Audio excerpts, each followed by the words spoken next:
انسان کی اگر خوبصورتی اس نے جمال کے حوالے سے دیکھا جائے تو بڑے بڑے پری پیکر چہرے نظر آتے ہیں، ایک سے بڑھ کر ایک حسین چہرہ نظر آتا ہے۔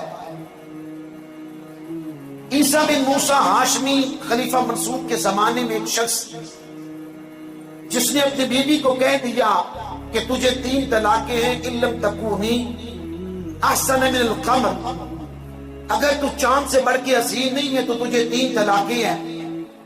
بیوی نے پردہ کر لیا، کہنے لگی میں تجھ پہ حرام ہوگی، تو مجھ پہ حرام ہو گیا، میں چاند سے حسین نہیں ہوں، لہٰذا 3 طلاقیں واقع ہو چکی ہیں۔ رات بندے کی بڑی مشکل گزری، صبح خلیفہ منظور کے دربار میں پہنچا، حضرت مسئلہ اس طرح کا ہو گیا، میں اپنی بیوی کو یوں کہہ چکا ہوں، تو بتائیے طلاق واقع ہوئی کہ نہیں؟ علماء کرام کو بلا لیا گیا، بیٹھے رہے، مشورہ ہوا، فتویٰ یہ دیا گیا کہ اس کی بیوی کو 3 طلاقیں واقع ہو چکی ہیں، اس لیے کہ چاند انسان سے زیادہ حسین ہے، اس کی بیوی اتنی حسین نہیں ہے۔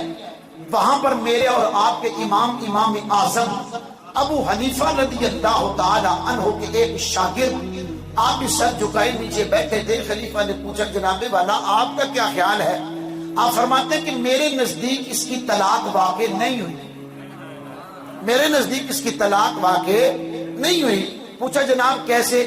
کہا اس لیے کہ اللہ نے فرمایا لَقَدْ خَلَقْنَا الْإِنسَانَ فِي أَحْسَنِ تَقْوِيمٍ، انسان کو اللہ نے بہترین بنایا، خوبصورت بنایا ہے، تو لہذا چاہے وہ سورج ہو چاہے وہ چاند ہو، انسان کے حسن کا مقابلہ کر سکتا ہی نہیں۔ تو جب انسان سے چاند حسین نہیں ہے، انسان چاند سے حسین ہے، تو پھر طلاق واقع کس طرح ہو سکتا ہے؟